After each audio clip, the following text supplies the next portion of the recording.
Bonjour à tous, je suis très ravie d'être en votre compagnie. Vous êtes sur Business 24 Africa et vous suivez Business Matin, votre émission quotidienne qui vous forme et vous informe.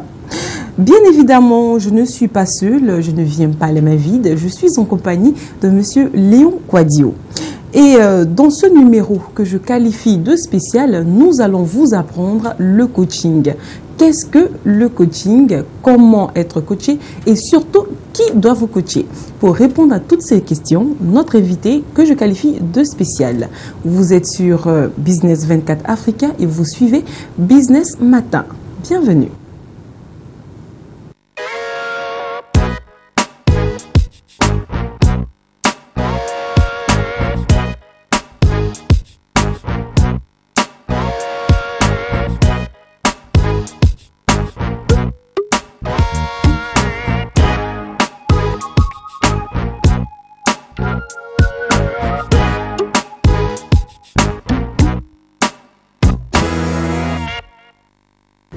Êtes-vous prêts pour le coaching? Nous ici, nous sommes prêts et nous débutons maintenant.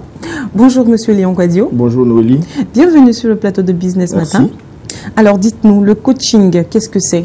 Alors le coaching, c'est l'accompagnement personnalisé d'une personne, de coacher, dans le cadre professionnel ou personnel, dans le but de développer son potentiel et son savoir-faire par une autre personne qui est appelée le coach. Alors dites-nous, on entend toujours coaching, mais on sait pas combien de sortes de coaching qui existent. Alors, vous pouvez nous définir les différentes sortes de coaching? Effectivement, le mot, c'est un mot anglican. C'est un mot qui est tiré de l'anglais. Alors, donc, vous voyez que le mot coach même n'est pas un mot français.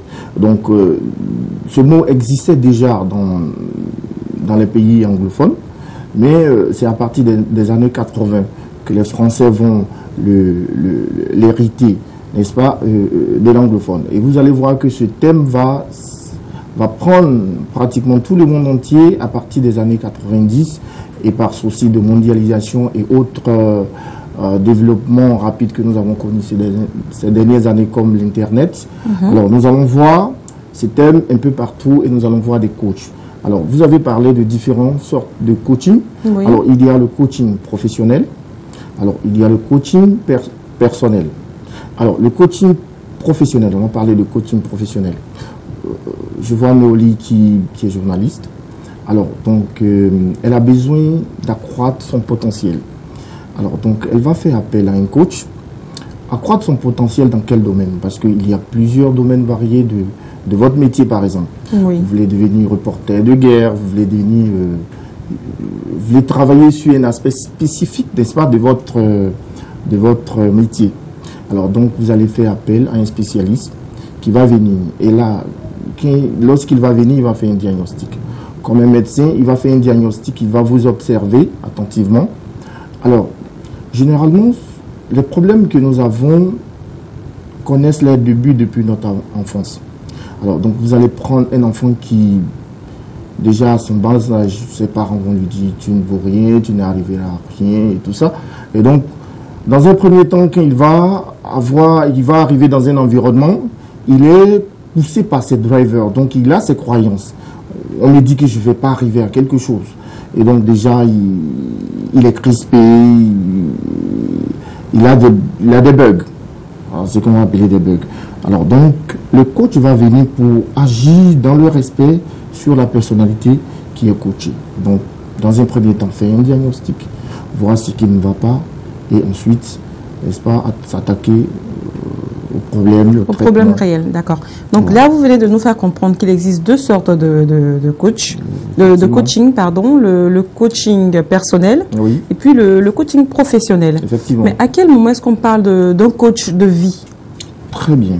Alors, nous avons un coach de vie lorsque nous avons, par exemple, un certain nombre d'éléments dont nous avons du mal à résorber.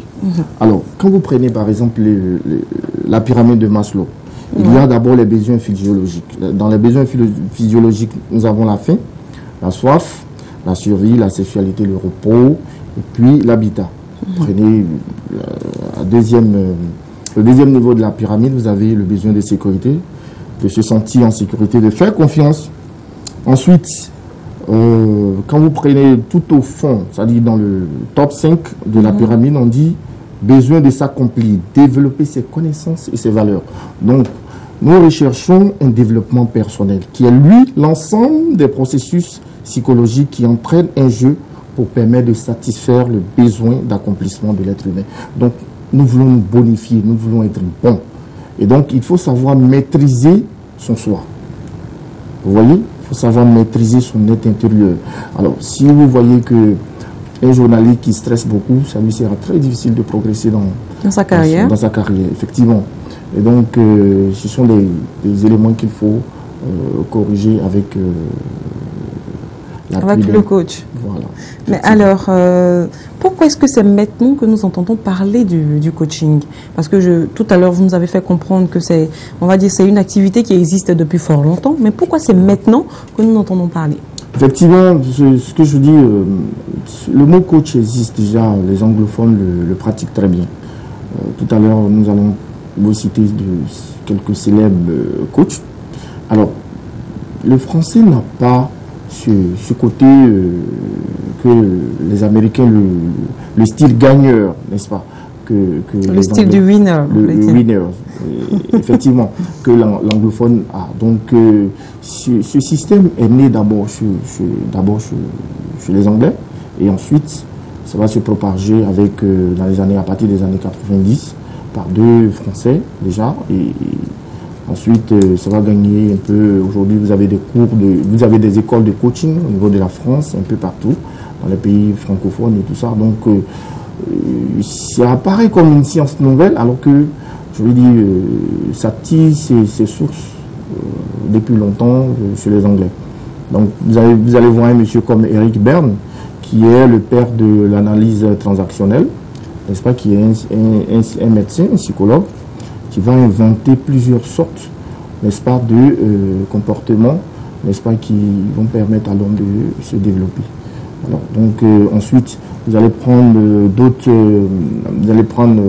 Peter Drucker, n'est-ce pas, qui est le père du management par objectif, qui a travaillé à General Motors, n'est-ce pas, dans les années 62. Donc, vous avez des grands managers, n'est-ce pas, qui ont développé déjà ce système de coaching, qui ont fait déjà leurs preuves avec des méthodes véritablement éprouvées. D'accord. Alors, comment est-ce qu'on choisit son coach? Très bien. C'est une très belle question parce que on ne devient pas coach, c'est pas tout le monde qui est coach. Alors, le coach doit posséder une technique et doit pouvoir l'exposer clairement. Ce qui, quand vous rencontrez un coach, dès les premiers instants, il doit pouvoir vous énoncer sa technique. D'accord? Donc, premièrement, nous allons explorer 3 domaines. Premier domaine, comment se manifeste le problème? Donc, c'est là le symptôme. D'accord? Quelle est la cause du problème? Donc, je disais tout à l'heure, je suis excellent en classe. Excusez-moi, mais tout à l'heure, vous venez de dire comment se manifeste le problème. Effectivement. Mais si la personne en question qui a besoin d'un coach ne sait même pas qu'il a un problème, oui. Comment il fait? Comment on fait pour savoir qu'il y a un problème là, qu'il y a des symptômes? Merci beaucoup, Noélie. Alors, je ne sais pas si vous êtes friand des émissions sur le coach. Alors, vous avez un coach qui est sur une télévision, des chaînes cryptées que je ne vais pas citer, Super Nanny. Alors, donc, cette émission, vous voyez une dame qui vient, des parents qui ont des problèmes avec des enfants rebelles, et qui vient, qui pendant 3 jours va observer le comportement des enfants. Qu'est-ce qu'ils font? Quelle est la réponse que les parents apportent? Quelle est la méthode? Pourquoi ça ne marche pas? Et donc, il va noter de façon méthodique ces choses. Et ensuite, préparer des réponses appropriées, n'est-ce pas, à ces comportements, n'est-ce pas, dans le but de les traiter. Donc, effectivement, le coach, il vient, il fait l'analyse, comme un médecin qui va vous ausculter soigneusement, et ensuite proposer un traitement, n'est-ce pas, qui va vous améliorer.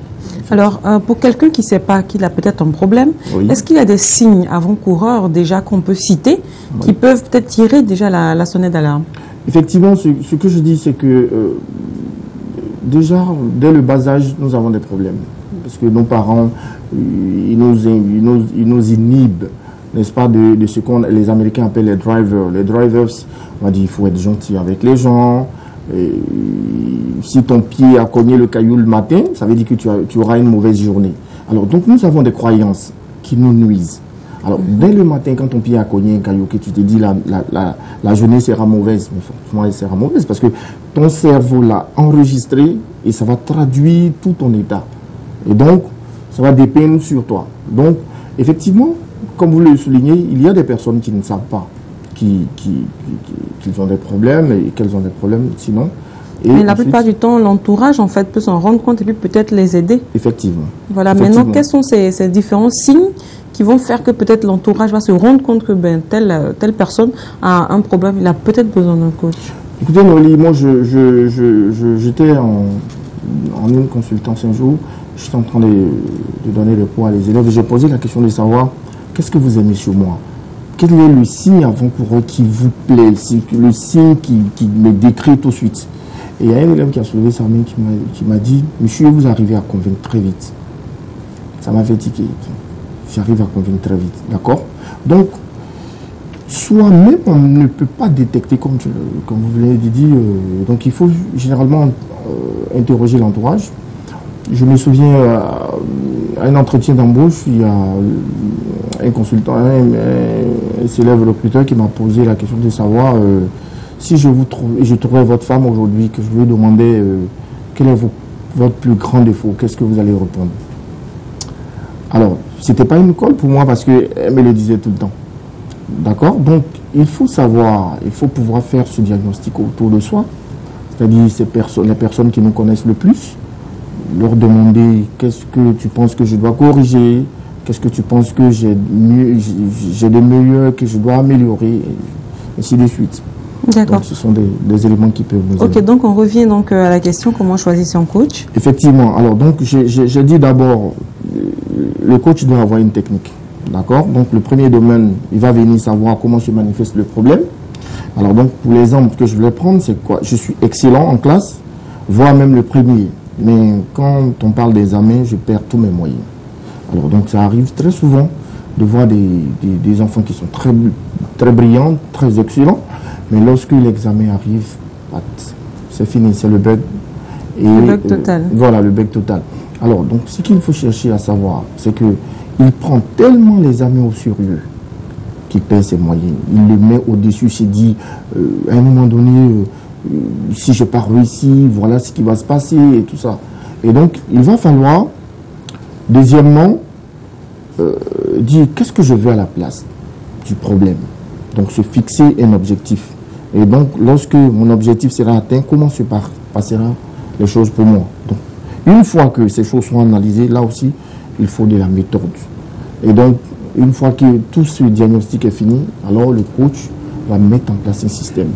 D'ailleurs, je voudrais vous prendre un exemple dans le domaine du football. Vous voyez des systèmes, on parle de système 4-4-1, 4-4-2, et ainsi de suite, ainsi de suite. Vous voyez ces grands techniciens qui viennent et qui prennent des équipes, qui arrivent à fractionner ces équipes.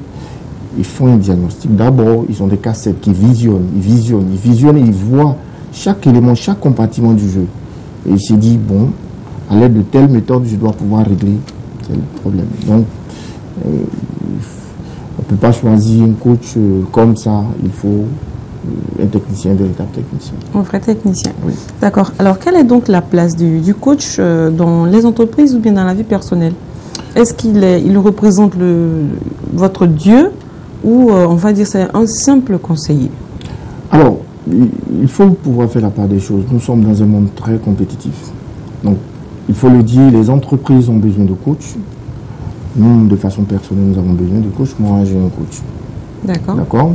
Alors, les coachs, comme je l'ai dit tout à l'heure, l'objectif, c'est de nous permettre, n'est-ce pas, de faire ce dont on n'arrive pas à faire le mieux. D'accord. Donc, j'ai pris d'ailleurs votre exemple tout à l'heure. Si on vous demandait de devenir reporter de guerre, ça ne va pas aisé. Et donc, c'est vrai que vous allez faire des formations, il va avoir d'autres éléments, n'est-ce pas, qui vont vous permettre de faire ce travail. Alors, donc, je voudrais vous prendre, par exemple, l'exemple de Anthony Robbins. Tony Robbins, qui est l'un des meilleurs coachs de notre siècle, n'est-ce pas, il est américain. Mm-hmm. Alors, donc, qui, au cours d'un séminaire, a vu de ces auditeurs qui a commencé à crier dans tous les sens, je suis dans le noir, je suis dans le noir. Et instantanément, il a réussi à briser le problème que cet auditeur avait. Alors, par quel moyen? Il est arrivé, n'est-ce pas? Dans l'assistance, il y a un psychologue qui a dit il est en train de faire une crise psychotique. Alors, donc, quand il a entendu crise psychotique, s'il voulait partir dans le sens du psychologue, il ne serait pas arrivé parce qu'une crise psychotique, ça prend du temps pour pouvoir régler. Oui. Donc, il lui a dit efface tout, serre-toi d'une gomme et efface tous les tableaux que tu as. Et automatiquement, ce dernier a commencé à se sentir bien, sa respiration a commencé à changer et tout ça. Voilà, donc, pour résumer, nous avons besoin de coach. D'accord, donc le coach est vital, on va dire. Oui, vital. D'accord. Alors, comme coach célèbre, nous avons Anthony Robbins, mais dites-moi, il n'y en a pas d'autres à part lui? Oui, effectivement, il y a Elena Forest, alors, qui est, elle, née en Russie, et elle est française. Alors, donc, elle va développer des méthodes bien connues au niveau de la France. Il y a Bernard Coé, sa méthode est connue, la méthode Coé, depuis les années 50. Alors, donc, on va citer même des coachs professionnels que nous connaissons tous, des coachs sportifs comme José Mourinho, comme nous connaissons, alors, pourquoi pas en Côte d'Ivoire. Arsène Wenger aussi. Arsène Wenger. Alors, en Côte d'Ivoire, nous avons notre célèbre, l'entraîneur des éléphants, comment il s'appelle déjà, Hervé Renard. Alors, Hervé Renard qui est venu, alors on lui avait dit que l'équipe avait, je crois, une malédiction, je ne sais pas quoi, mais en 6 mois, vous voyez les résultats sont extraordinaires. Et vous voyez dans le Canergie, dans le monde professionnel, il est auteur de best-sellers comme Comment parler en public. Donc il y a beaucoup d'éléments, n'est-ce pas, qui là nous montrent qu'il y a beaucoup de célèbres coachs comme Fabien Capello également. D'accord. Alors, qu'est-ce qu'on peut retenir au final sur le coaching? Ok. Le coaching, comme je le disais, aujourd'hui le monde francophone le prend comme une science nouvelle. Mais il faut dire que dans tous les domaines d'activité, nous avons besoin de coach.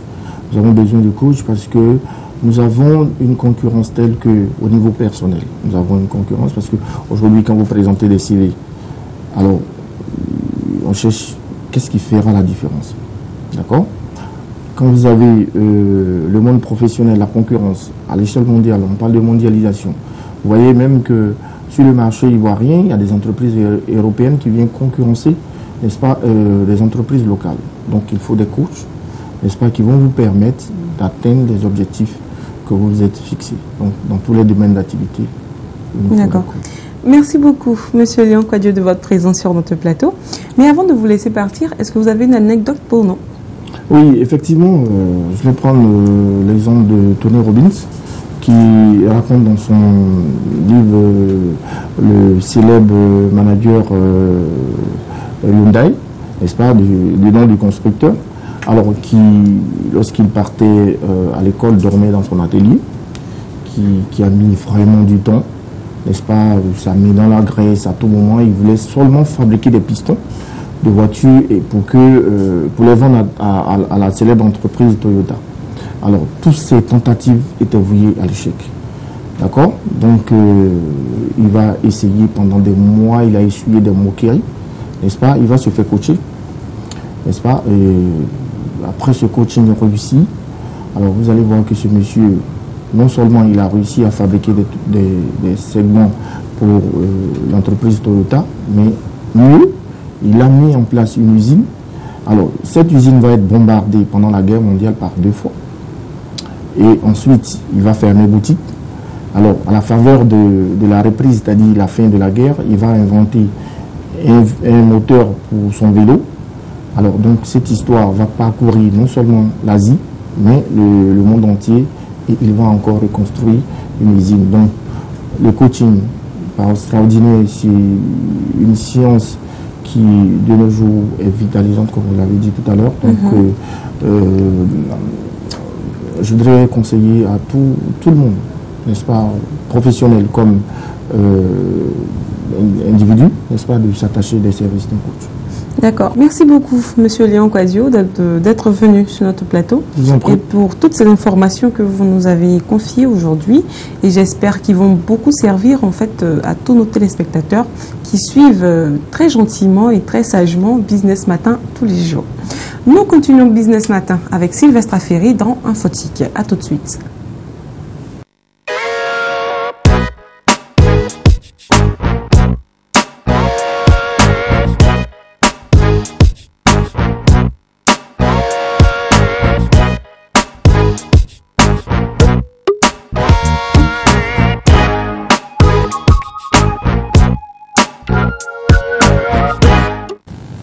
Nous continuons Business Matin avec Sylvestre Affery, le professeur informatique de Business Matin, qui va nous parler encore, et comme d'habitude, d'un procédé en matière de compte. Oui, de gestion de compte. Lorsqu'on a un souci, je vais dire, avec son compte, on peut faire appel à nos amis sur Facebook, des amis, je vais dire, assez intimes, assez personnels, pour pouvoir nous aider à pouvoir rentrer en contact avec notre compte Facebook. Parce que généralement, Facebook a mis en place un dispositif de sécurité pour pouvoir aider les personnes victimes de piratage ou d'oubli de mots de passe à se référer à leurs amis, leurs amis de confiance, pour pouvoir récupérer tous ces problèmes-là, je veux dire, au niveau de leur compte, pour pouvoir régler tous ces problèmes-là au niveau de leur compte. Voilà. Bonjour Sylvestre. Bonjour Noémie. Alors, comment procéder donc ? Alors pour cela, il faut cliquer sur la roue ancrée en haut à droite, la roue du réglage, et puis sur le compte. Donc lorsque nous allons sur le compte, nous allons ensuite dans la rubrique sécurité. Une fois dans sécurité, nous partons dans contact de confiance. D'accord. Alors une fois dans contact de confiance, nous avons la possibilité de choisir entre 3 et 5 amis qui pourront débloquer notre compte en cas de souci d'accès. Donc c'est pas compliqué, c'est pas difficile. On peut facilement le faire en moins de 5 minutes. C'est quelque chose qui est déjà fini pour pouvoir récupérer son compte. Donc nos amis qui sont je vais dire affiliés à ce compte-là pourront nous aider à pouvoir récupérer notre mot de passe ou notre compte lorsque nous avons un problème d'accès sur notre compte. Mais est-ce que c'est possible pour ces amis en question d'accéder à notre compte? Non, pas du tout. Ces amis-là sont comme des références pour pouvoir avoir accès à notre compte lorsque nous avons des problèmes avec notre compte. Mais ces amis-là ne peuvent pas avoir accès à notre compte. Voilà. Donc il suffit de passer par eux, c'est-à-dire de les mettre, comme je le dis, c'est des amis de confiance. Donc il suffit de les mettre en copie pour pouvoir débloquer notre compte lorsque nous avons un souci d'accès. D'accord. Merci beaucoup Sylvestre. Merci à vous. Oui. C'est tout ce que vous avez pour nous aujourd'hui? Oui, effectivement. Et comme on le disait, bientôt, on va essayer de laisser un peu Facebook et puis passer un peu à d'autres choses aussi en matière d'informatique pour pouvoir, je vais dire, éclairer un peu la lanterne de nos téléspectateurs. Et pourquoi pas les coacher? Oui, parce qu'aujourd'hui, nous avons fait un thème sur le coaching. Donc, pourquoi pas les coacher en informatique Oui, c'est cela. Voilà pourquoi je suis le professeur informatique et je suis là pour ça. Toujours fidèle au poste.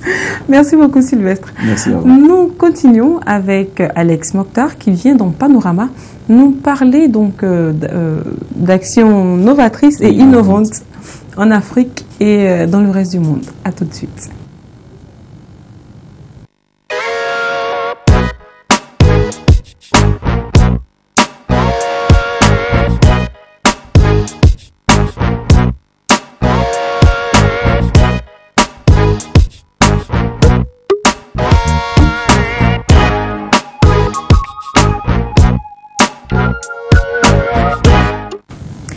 Nous sommes de retour et nous sommes en compagnie de Alex Mokhtar qui vient avec Panorama nous parler de 2 pays, je crois. Bonjour à vous. Bonjour Alex. Téléspectateurs, bonjour Noélie. Alors tout de suite, je vais remettre les choses dans leur contexte. On ne parlera pas de pays, malheureusement. Hein. Je sais que vous adorez les voyages et voilà. Mais pour aujourd'hui, on va s'intéresser tout simplement à l'entrepreneuriat et bien sûr, s'intéresser bien sûr aux entrepreneurs africains qui permettent donc à ce continent-là de changer de face tout simplement. Comme j'aime à le dire, les entrepreneurs et surtout les jeunes entrepreneurs africains changent la face du continent. Et moi, j'ai décidé de vous parler des plus performants. Hein. Ils sont nombreux du nord au sud, d'est en ouest, en passant par le centre du continent, qui entreprennent dans divers domaines, à savoir l'immobilier, les services financiers, la construction, comme je l'ai dit tantôt, les médias, la technologie. Mais aujourd'hui, on a décidé de s'intéresser à 2 parmi eux. Pourquoi? Parce qu'ils ont eu, je dirais, des idées toutes simples et novatrices, tout simplement, qui font d'eux, on dira, les jeunes entrepreneurs les plus dynamiques, en tout cas, on dira les meilleurs du continent pour ainsi dire. Voilà, en parlant donc de dynamisme, on va faire un coucou en même temps à tous nos téléspectateurs de la sous-région, surtout du Sénégal, du Mali, qui nous suivent beaucoup et qui sont très très présents au niveau de Business Matin. Alors, on fait un gros coucou. Alors, on continue. Voilà. Alors, après donc ce coucou-là, on va parler bien sûr de Jonathan Liebman, qui lui est sud-africain, tout simplement, qui est promoteur immobilier, qui est âgé de 28 ans. Alors, lui, il fait parler de lui parce qu'il a eu une idée révolutionnaire. Généralement, sous nos tropiques, quand on a des cités qui sont désuètes, des quartiers qui sont pas très propres, qui sont marqués par l'insalubrité ou l'insécurité, on a tendance à les éviter. On dit souvent que ces quartiers-là sont réservés aux gens moins nantis, qui y vont pour avoir des maisons à bas coût, tout simplement, malgré l'insécurité et le côté un peu insalubre de la zone. Alors lui, il a une idée toute simple. Il a décidé d'utiliser un quartier qui était carrément détérioré, situé en zone industrielle à Johannesburg, tout simplement, pour construire une nouvelle cité dite révolutionnaire. Alors cette cité s'appelle la cité de Mobaneng, située tout simplement à Johannesburg, qui est devenue une cité carrément culturelle. Alors qu'est-ce qu'elle a de particulier, il a réussi tout simplement à faire un mix, à créer des espaces, je dirais, culturels, à créer des galeries d'art, des bureaux et des centres commerciaux dans une zone qui était, je dirais, carrément désaffectée, afin de donner à l'ensemble du quartier, de permettre à tout le monde de devenir à l'ensemble de ce quartier-là un pôle d'attraction économique, tout simplement. C'est bien ça. D'emmener des gens, on dira, de la haute ou d'un certain niveau à venir, pourquoi pas dans ce quartier-là, faire des achats, avoir des bureaux là, et puis mener un certain nombre d'activités, et puis générer une sorte de dynamisme, pour emprunter cette expression-là, et redynamiser donc cette vie économique là dans cette cité là, permettant aux gens qui habitent également d'y travailler, pourquoi pas, et de s'y épanouir. Voilà. C'est une idée assez particulière qu'on a l'habitude de voir, je dirais, en Occident, bien sûr, mais pas forcément sous nos tropiques. Voilà.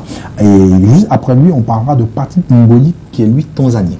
Alors lui, il est tanzanien et PDG de Helvetic, donc Solar Contractor. Alors moi, j'adore l'histoire de ce jeune entrepreneur. Alors moi aussi, apparemment, parce que tout ce que vous adorez, nous aussi on adore. Alors son histoire, elle est toute simple. Il est âgé de 28 ans. Qu'est-ce qu'il fait? Il commence par prendre un prêt auprès de sa mère, qui n'a pas grand moyen, mais qui lui prête un peu d'argent pour qu'il puisse acheter des téléphones de marque chinoise, donc, et pour qu'il puisse les vendre, tout simplement, comme on le voit ici. Il rentre dans la revente de téléphones. Tout à fait.